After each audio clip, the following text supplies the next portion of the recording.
Si les quais et quelques bâtiments attestent encore de la forte activité qu'a connue le port d'Étel, il ne reste plus des conserveries que quelques pans de murs quand elles n'ont pas fait place à de nouveaux immeubles. L'activité sardinière a commencé dans l'Aria très tôt. On a des traces d'activité sardinière très tôt, déjà même au XVIe siècle, au XVIIIe siècle surtout, puisque dans les premiers écrits du XVIIIe, on a les références de plusieurs chaloupes à Saint-Cado et à Étel. Mais c'est surtout au XIXe que l'activité va prendre une importance capitale pour le secteur, pour la région. Et faire de la rivière d'Étel l'un des sites les plus importants d'activité sardinière. Et on constate au XIXe siècle donc, une augmentation des bateaux de pêche. On va compter jusqu'à 120 chaloupes à Saint-Cado et puis près de 70 à Étel. Et là-dessus va se créer une véritable industrialisation de l'activité, avec bien sûr donc la pêche, mais pour la pêche il va falloir aussi de la construction navale, les commerces qui vont avec cette activité, et puis surtout l'installation d'usines de conserverie, avec d'abord des presses qui vont ensuite se transformer en véritable conserverie industrielle, donc avec la découverte de l'apertisation et puis donc de l'arrivée des boîtes de conserve.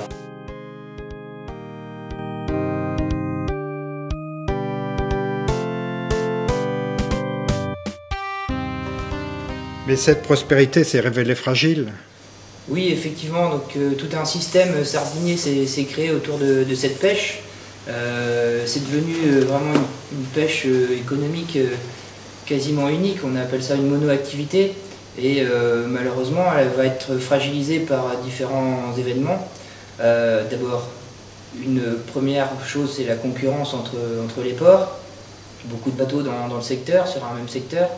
Ensuite, l'évolution des techniques de pêche.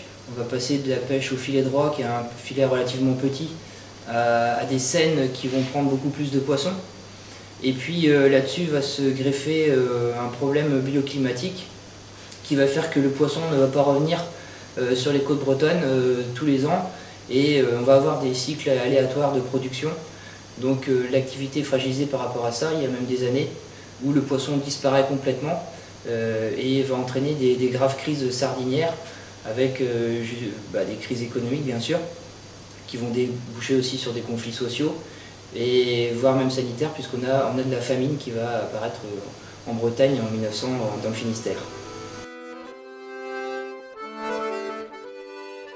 Suite à cette crise sardinière, eh bien, les conserveurs et les pêcheurs vont chercher une activité un peu plus stable et vont se reporter très vite sur la pêche au thon, avec notamment en précurseur les pêcheurs de l'île de Groix qui vont donner leur technique aux Étellois, et puis donc les conserveurs vont suivre, puisqu'il faut remplacer la sardine dans les boîtes, et donc la chair du thon blanc, le thon germant, convient très bien.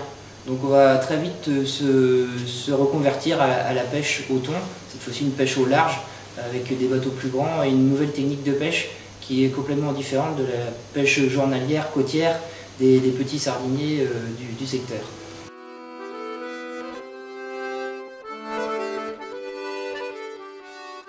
Aussi, dès les années 30, la pêche passe d'une économie artisanale à un modèle industriel. Peu à peu, la voile se voit remplacée par le moteur diesel. Les conserveries doivent s'adapter pour traiter toujours plus de poissons.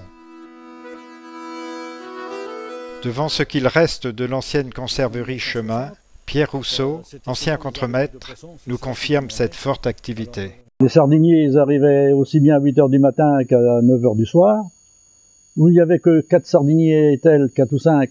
Mais quand il y avait la matte des guilvinistes qui lui tombaient sur le paletot, eh bien, ça faisait 25 à 30 bateaux qui arrivaient avec leurs pêches différentes, 200 kilos ou 1 tonne par bateau. Et les usiniers étellois devaient absorber la pêche. Oui. Et les bateaux arrivaient en même temps, à peu près? À peu près en même temps. Oui. Ah oui, ça, les coups de pêche, oui, c'est certain. Quand ils tombaient sur un banc de sardines? Le poisson travaillait partout en même temps, hein. Les bateaux étaient à peu près dans le même secteur à pêcher. Et quand les bancs se lèvent, pour quelle raison, on n'en sait rien, ils se lèvent, et ben à ce moment-là, tout le monde pêche. Oui. Alors, il y avait la pêche au filet droit avant, et puis après ça, le filet tournant a augmenté aussi les quantités. Donc c'était essentiellement le maquereau et la sardine. Maquereau, sardine et thon. Et thon. Pour nous. Pour nous, l'usine Chemin. Parce que pour d'autres, il n'y avait que sardine et thon. C'était à la même époque, ça, les sardines, le thon? Ah ben non. Le maquereau, il commençait au mois de mars. On allait le chercher à Douarnenez. Alors mars, avril, mai, on arrêtait en mai parce que le poisson commençait à dégrainer. Et à ce moment-là, il était très fragile et il n'était plus transportable ni pêchable. Hein. Et puis la chair était mollasse, il n'était plus de qualité. Quand vous dites qu'il était transporté enfin, du Finistère par camion. Par camion. Par camion, mais on avait que des camions de 5 tonnes à l'époque. Et pour aller à Douarnenez avec les routes qu'il y avait, il fallait 2h30 à 3h pour faire la route. Et c'était pas des camions frigorifiques, ça n'existait pas. Il y avait combien d'usines sur Etel? Ah ben sur Etel, il y avait le Bayon, il y avait l'Orcy, il y avait Amieux, il y avait nous Chemin. En face, il y avait Saupiquet au Magoire, et puis il y avait les délices de Saint-Cado d'Oirin au Pont-le-Roi. Et puis plus tard est venu s'installer Paulet à Plémel. Ces usines employaient alors une main-d'œuvre locale nombreuse, essentiellement des femmes. Ben, chez nous, on avait entre 80 et 120 femmes. Chez le Bayon, c'était un peu plus, un peu moins chez Amieux, mais c'était à peu près ça la moyenne du personnel, selon le moment de la pleine saison ou la demi-saison. Et elles envoyaient leur manger. Et puis, si le soir, on n'avait qu'une heure pour manger, hein. Alors les femmes, ben, pour manger, ben, c'est souvent un bol de café et pain beurre. Hein. Il y avait du travail toute l'année à l'usine? Non. Comme l'Orcy, lui, était vraiment saisonnier. Il faisait que la sardine et le thon.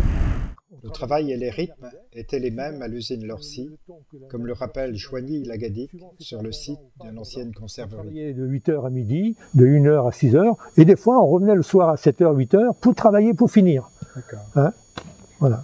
Et donc le travail du thon a été fait après la sardine, quand il n'y avait plus de sardines, c'est ça? Voilà, oui, oui. On ne faisait pas les deux en même temps, non. Oui. Oui.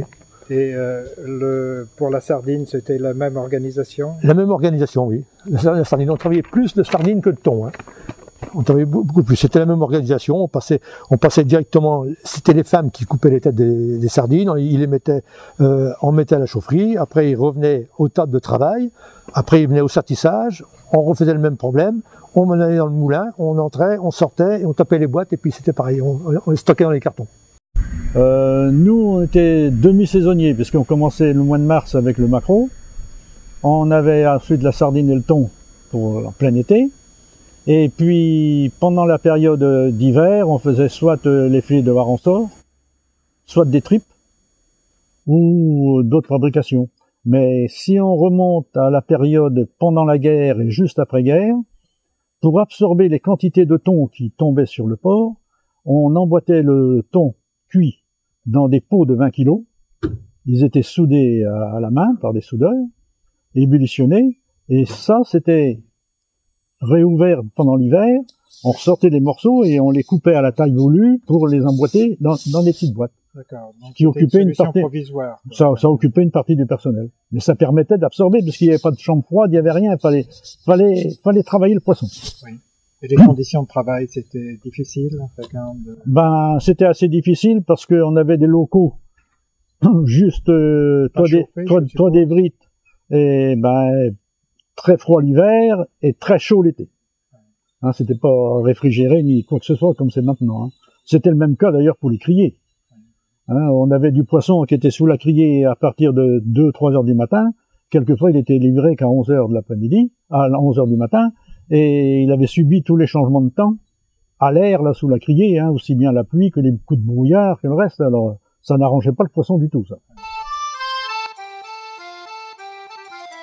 Avant même le débarquement du poisson, il fallait appeler le personnel aux conserveries. Donc on appelait les femmes à ce moment-là. Et comment on les appelait? À la sirène. Il y avait chaque usine avait son sifflet, si on veut, hein, et comme sur les locomotives. Et puis ça marchait avec la vapeur, et puis ils appelaient les femmes. Alors il y avait 2 coups pour une usine, 3 coups pour une autre, 4 coups. Chaque usine avait son appel. Mais bien souvent, les personnels étaient sur les murs en train de tricoter ou de lire. Marie-Pierre et René se souviennent en feuilletant les photos. Eh ben, c'est les étripeux, ça je connais. C'est des paniers à étriper le poisson, ça. Exactement. Oui. Chez Rodel, elles avaient le droit au petit banc. Petit banc. C'est des étripeuses rien que de voir le petit poisson dans la main. Elles s'asseyaient, d'ailleurs, c'était pas comme ça, elles étaient face à face. T'avais donc une caisse de sardines et puis un panier de chaque côté. Ça, c'est en attente de la sardine a été étripée, qui est mise dans des grilles pour aller dans la friteuse aussi. Ici, c'est les femmes, les 22.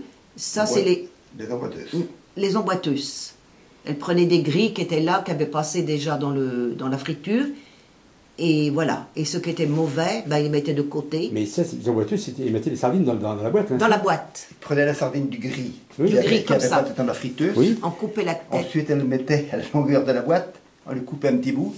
La tête et la queue. Et non, pourtant la queue, il fallait la garder. Oui, mais un petit morceau de la queue. Un petit morceau pour que ça aille dedans. T'as qu'à bien regarder là, tu verras. Alors, comme là, c'était de la grosse sardine, oui, elle n'était pas chère parce qu'il y avait la moitié qui se sautait. Ah bah oui, d'accord. Alors, oui, mais René, je ne sais pas vous, c'est comment c'était, mais nous, avec comment ils faisaient des chicots, qu'on appelait ça. Voilà. Les gros morceaux. C'est ce que j'ai dit, pour les chiens. Oh oui. Pour les vieux. Oui, oui. Pourquoi pour les vieux? C'est qu'il n'y avait peut-être pas trop de sous, c'était moins cher. Oui. Et ça, c'est les huileuses. C'est la sertisseuse, parce qu'on voit que les boîtes descendent dans... Voilà, c'est la sertisseuse. Et il y a une visiteuse à côté pour voir si elles sont bonnes.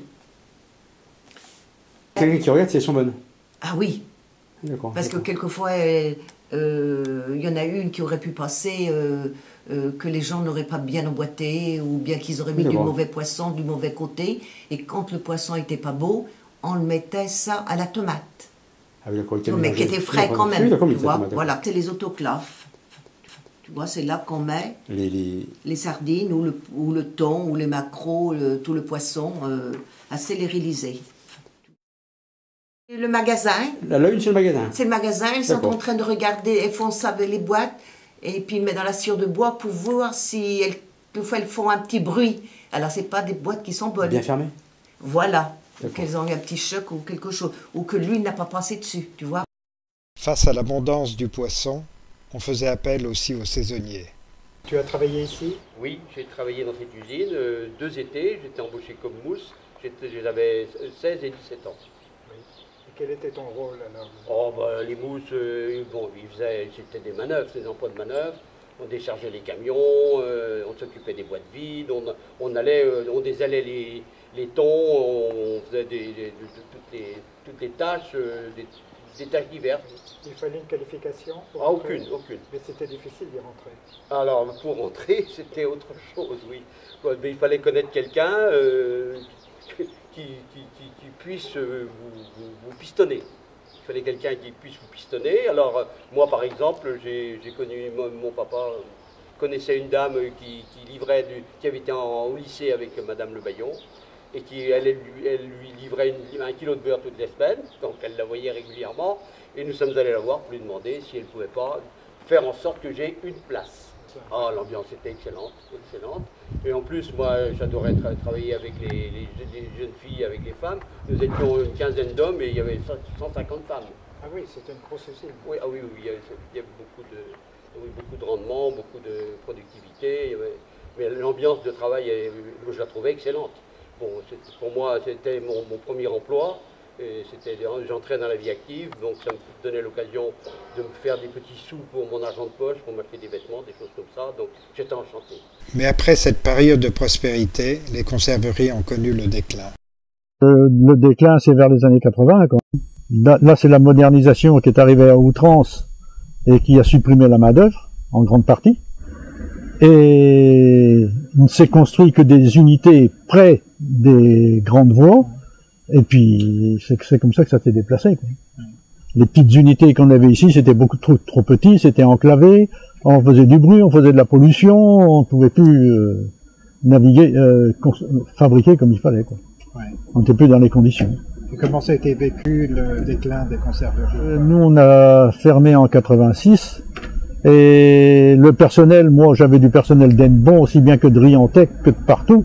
Des jeunes qui avaient des bacs pro, des bacs +2, et puis ils travaillaient à l'usine, il n'y avait pas de boulot. En tant que saisonnier? En tant que saisonnier. Ah oui, oui, oui. Oui. On n'avait plus le personnel comme on avait au départ, qui étaient les femmes de marins. C'était plus les mêmes ambiances, c'était plus du tout la même façon de faire.